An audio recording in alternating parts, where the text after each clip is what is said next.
we surrender more to the spiritual master than we would to any other person. Like they'll go more out of the way to do things for the spiritual master. That's why the spiritual master should make very heavy demands on them.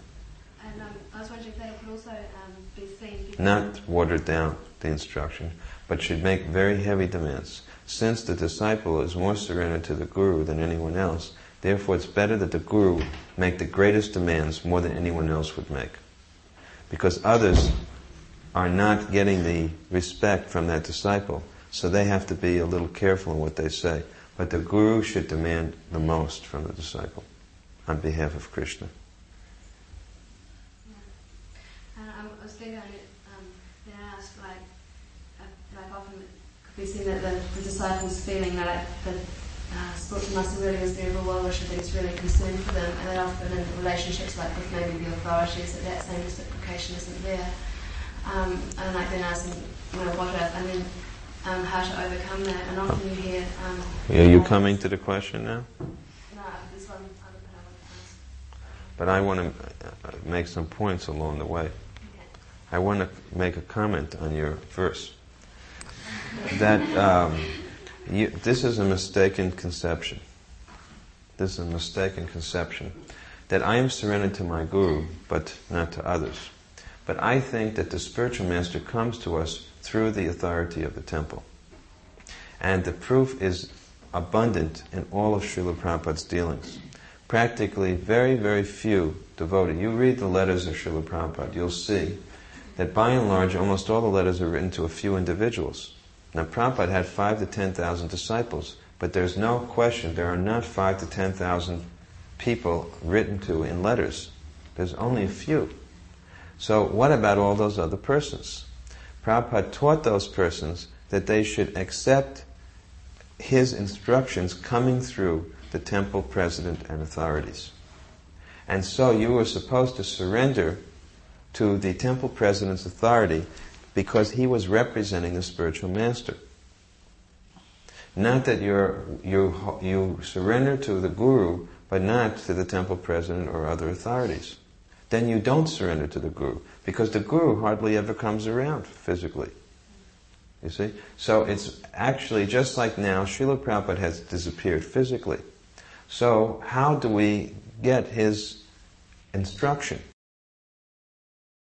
That the spiritual master instructs through so many senior persons. The spiritual master continues to give his association instructions through senior persons.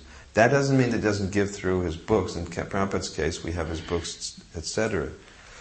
Tapes, books, and so many things. But I personally find that because the books do not necessarily answer very specific, your individual needs. In other words, each person's life is so particular that how to apply the instructions of the books has to also be told. And when Prabhupada was present, if you had a direct connection with him, then he would do that, or else the temple president would do that. So now that Prabhupada is not present, how do Prabhupada's disciples get that? So I personally get it through my godbrothers. That's how I get it. And those who are the disciples of Prabhupada's disciples, there's a system. And because I'm not under a temple president. If I was, I'd get it through the temple president. And I would get it through my godbrothers. So we should get the application of the instruction through the temple president. And it doesn't matter that because you have your spiritual master is physically present, now you don't have to deal with the temple president. That you can do that, but then don't call yourself, don't delude yourself into thinking that you're still following Prabhupada. Just admit that actually I've lost faith in Prabhupada, or I never had faith in Prabhupada because I really don't know who Prabhupada is, and now I'm making my own movement. Just admit that. Instead of trying to water down or destroy what is ISKCON and what Prabhupada's legacy is, don't change the system, just make your own system and admit it. I have made my own system, and give the society a new name. You register an organization and let it be very clear what it is. Instead of watering down this whole system. There's a temple president and he has authority. And the authority of the gurus goes through the temple president, not direct to the disciples. Prabhupada did not directly instruct disciples. He did it through the GBC and temple presidents. And that system should be maintained by all ISKCON gurus today. And if they don't, they're going to break everything. The whole structure will be broken, and there will be chaos, anarchy.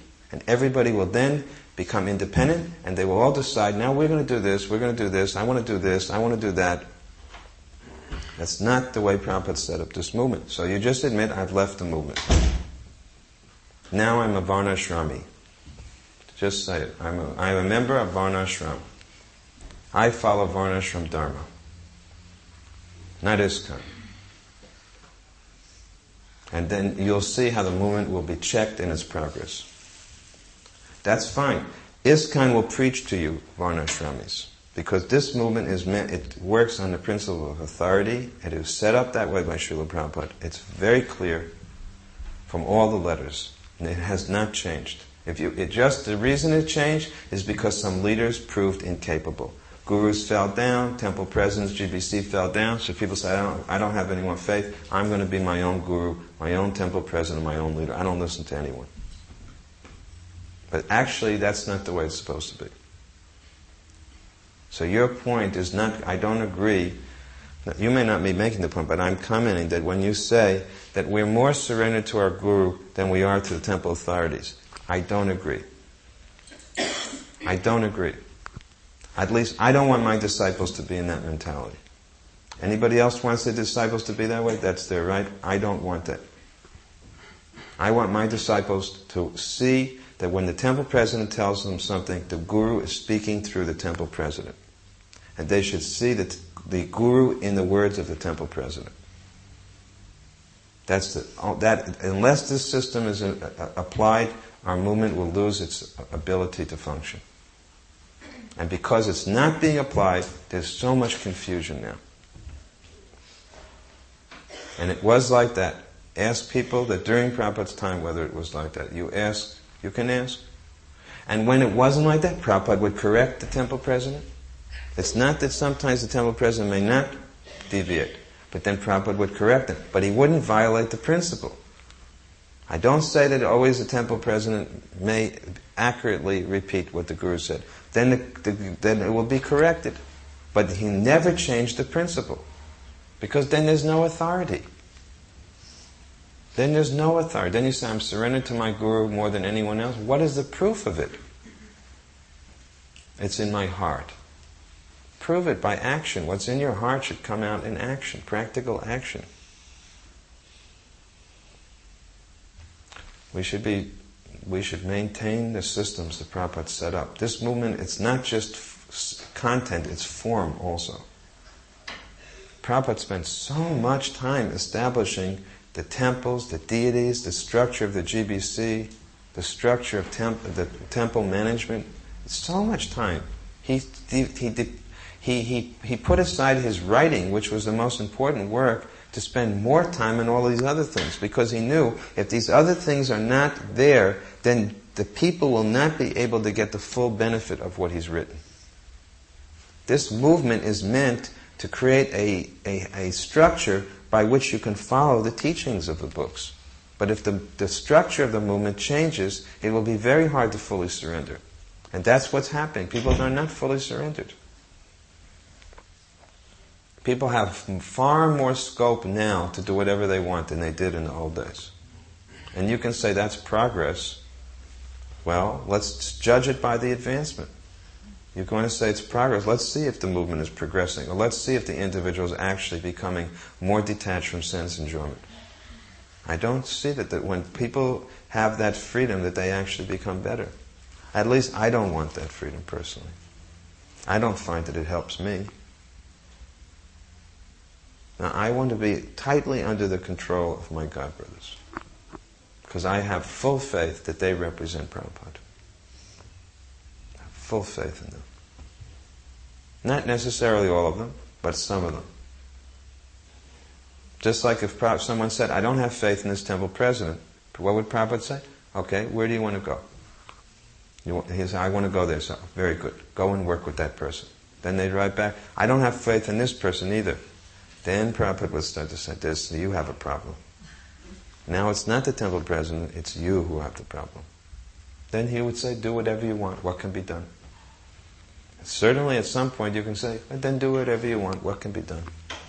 someone would write Prabhupada, a woman got divorced and she wanted to marry again, and Prabhupada didn't like that.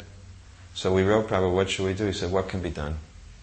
That was his way of saying, I don't approve of it, but what can be done? We cannot force people. We cannot force people.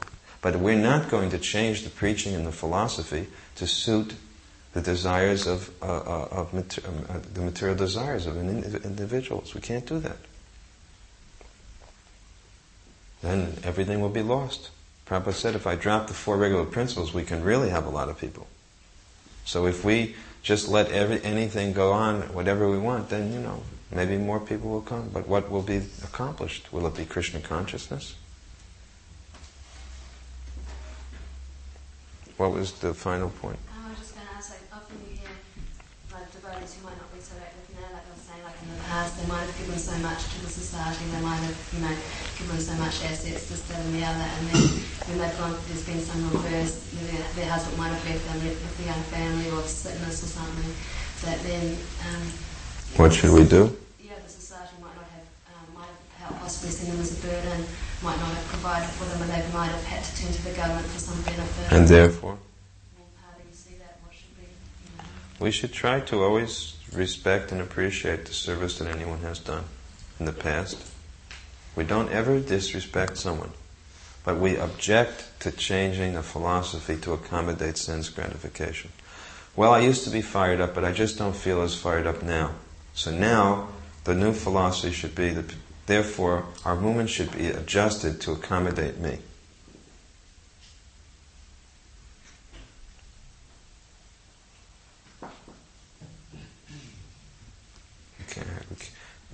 We can give all respect, appreciation, and encouragement, but why should we adjust the movement? The movement was set up by Prabhupada. Why do we have to adjust it now? He's the founder Acharya. He founded this movement the way he wanted it. If people don't like it, then they can found their own movement. Why do they have to change this movement? This is Prabhupada's movement. And GBC means watchdog, and we bark when someone gets too close. Prabhupada told me, he said, your business is that you stand outside the door of this house, and anybody that tries to change anything, start barking. So that's what I do wherever I go. That's the order I get from Prabhupada. And people don't like barking dogs. They want a dog that wags its tail, licks you. What is the use of that? Everybody knows if you have a guard dog that's like that, it can't protect the master at all. If we recognize the person, if the dog recognizes, he knows who should be allowed and who you don't bark to, but someone is not coming in the right way, then he barks. So if you think that this is too hard line, I think that it's not too hard line, because the whole disciplic succession, Krishna said, was lost on account of this point. And therefore Krishna said, I have to teach this again to Arjuna, because everything got lost. So what else are we supposed to do except preserve the legacy that Prabhupada gave us? That doesn't mean that we will accommodate, everyone can be accommodated in a house that Prabhupada built, but there are different rooms. Everybody doesn't get accommodated in a house in the same room. There are many rooms. So let's at least acknowledge that there are many rooms, and let's make the rooms, and those who are in one room should acknowledge that I'm in one room and you're in another room, and if there's a difference in the rooms, we can admit to that. We're not a classless society. We don't preach classless society. That's why I said if someone is more renounced or detached or advanced, the less detached or renounced or advanced devotee should show that person respect. And pray, please bless me so that I can also develop. Not that you become envious or bewildered or ignorant and think it's all the same. I don't see any difference. And that kind of thing goes on today. Classless society. People have become so disrespectful, distrustful, disappointed. But in disappointment, if you lose your respect, then what will happen?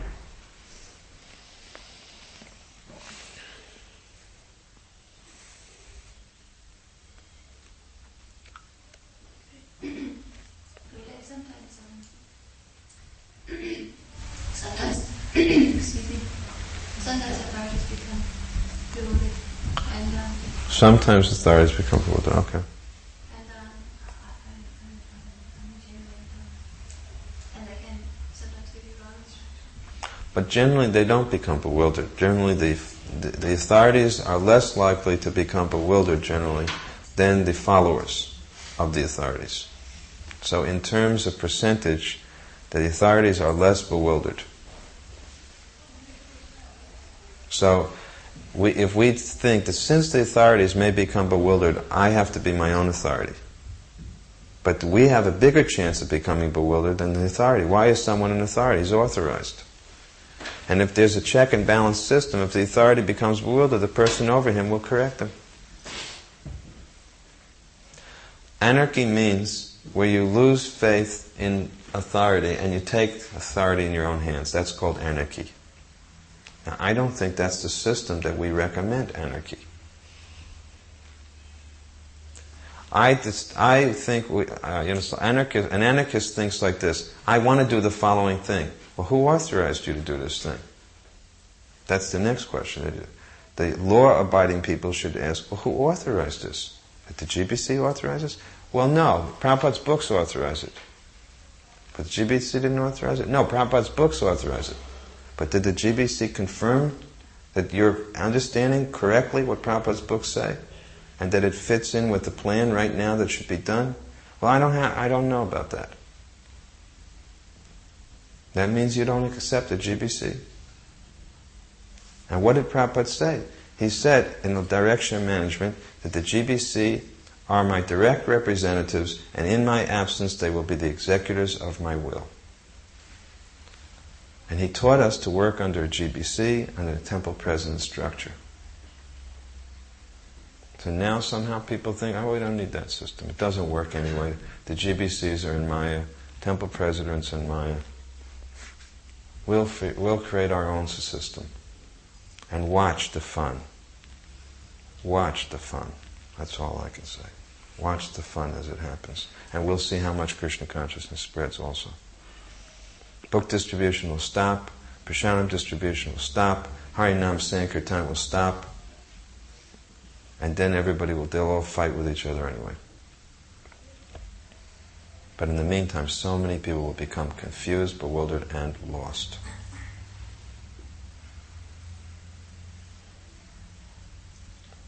We should have everything we do authorized.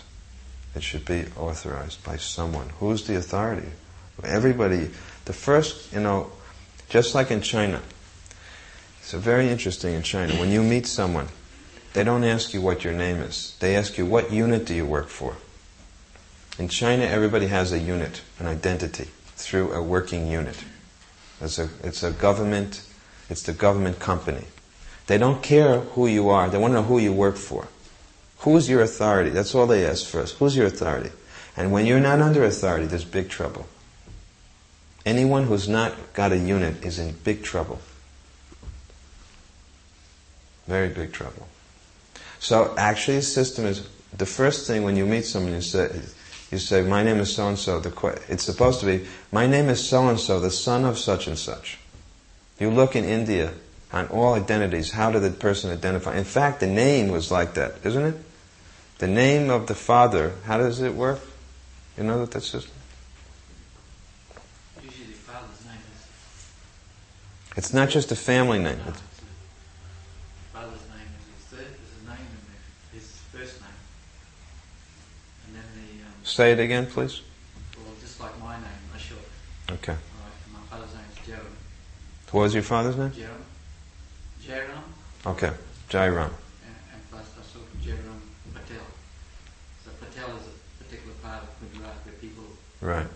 live Patels. So you took, the father's name comes in your name also. Right. So that when they identify the son, they identify him in terms of his father.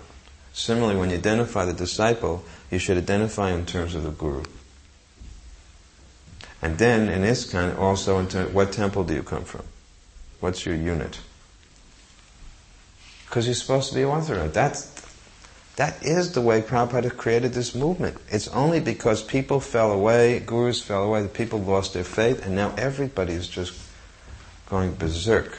Not everybody, but a few people. Anyway, I pray that we can, I pray that we could control our minds and our desires and our senses and just learn to be nice, submissive, humble, meek, and all the nice qualities, and allow ourselves to have persons over us. Take shelter. That's my prayer to everybody. Yeah. Guru Maharaj, I'm trying to understand, just like it says in the Bhagavatam, that you can't move your arm without the demigod's sanction. You can't breathe, you can't do so many different things. It seems as though it's a prerequisite postulate that you understand that you control. So, could you give us an insight how you can see like this? Yes, this is a very good question. You always ask very good questions. He does ask very good questions. I always see that. So this question is very good, and there's a very easy solution to this, which is that one should place oneself firmly under the control of the Guru. And even better, under the control of the temple president. But actually, this is such a good point, that we are so completely controlled, so that the best way to become controlled is to get immediate control. You see, long-distance control leaves for a lot of slack, but close-up control is much more control. So the best thing is that the temple president, everybody should work under the temple president.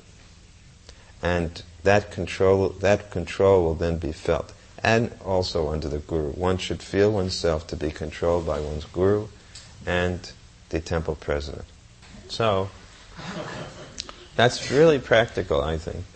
And it's such a simple point, and Srila Prabhupada actually set it up this way.